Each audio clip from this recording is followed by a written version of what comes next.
It was a rainy Tuesday afternoon in Manhattan, and Millie Dawson's apron was already soaked with coffee stains and stress. She worked the day shift at Kenny's Diner, a small vintage place tucked between luxury buildings in the Upper East Side. The regulars called her Smiles because she always served with one, even when her feet ached and tips were low. At 27, Millie had seen her share of tough breaks. She juggled rent, student loans, and taking care of her younger brother Owen, who had cerebral palsy. She didn't complain, though. She believed in hard work, in kindness, and in doing the right thing, even if no one was watching. That's exactly what she did the morning he walked in. He didn't look like your average billionaire. No entourage, no flash, just a tailored grey suit, designer shoes, and the kind of quiet confidence that made the room pay attention without even trying. He sat at a corner booth and ordered black coffee and eggs over easy. Millie didn't recognize him right away, but a co-worker whispered, "That's Logan Pierce, you know, the Logan Pierce. Tech guy, billionaire, owns half of downtown." "Oh," she said, glancing over, "just a customer today." But as she approached with the coffee, she noticed something strange. A man in a hoodie was seated 2 booths behind him. Millie had seen him loitering around the diner a few times before, never ordering anything, just watching. His eyes were fixed on Logan, and one hand was buried deep in his coat pocket. Millie's instincts kicked in. She placed the coffee on Logan's table and leaned in slightly.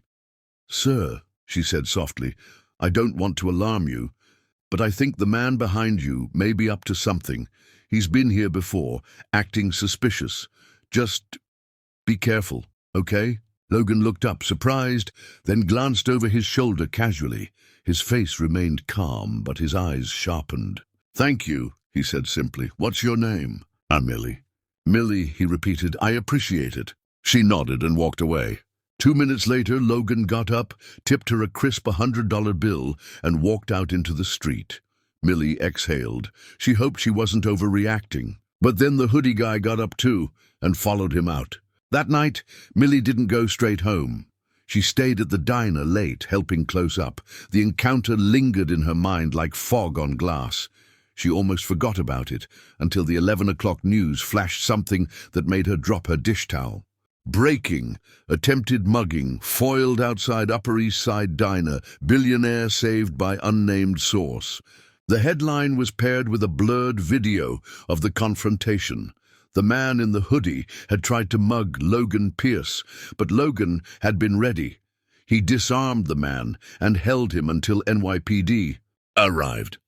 The reporter stated, "Sources say Mr. Pierce was tipped off by an employee at the diner who has yet to be identified.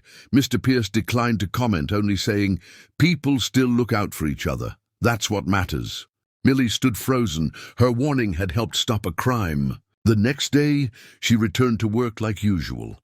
No press, no attention, just regulars and coffee. But everything changed around 10 a.m. A black SUV pulled up in front of the diner, then another and another. The door swung open, and in walked Logan Pierce. In his hand was a folded newspaper and a brown envelope. "Millie Dawson?" he asked politely. She blinked. "Yes?" He smiled. "Do you always look out for strangers like that?" "I try," she said. "It's just the right thing to do." He set the envelope down on the counter. "Inside is a check for $100,000. Consider it a thank you, not just for warning me, but for being someone who still believes in doing the right thing." Millie's eyes widened. I can't accept that." "You can," he said gently, "and you will, but I'm not done."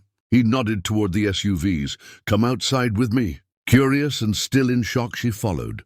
Outside, on the sidewalk, were more than a dozen people, media, PR reps, and a few suited professionals. One man stepped forward with a clipboard. "This," Logan said, gesturing to the crowd, "is your new staff. If you're interested, I'd like to partner with you on a business I've been dreaming about, a community cafe that hires single moms, students, and people in need of a second chance. I'll fund it. You'll run it. Call it Millie's Place." She was speechless. "You noticed something most people wouldn't have. You acted. That tells me you have vision. The cafe's yours if you want it." Tears welled up in her eyes. "Why me?" Logan smiled. because you did the right thing when you didn't have to, and that changed everything. Millie's Place. 6 months later, Millie's Place opened in Brooklyn.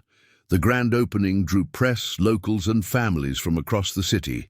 Millie stood at the front, apron still tied, but now she was the boss. She hired teens from the local youth shelter, single moms rebuilding their lives, and veterans trying to find their footing. The cafe offered more than just food.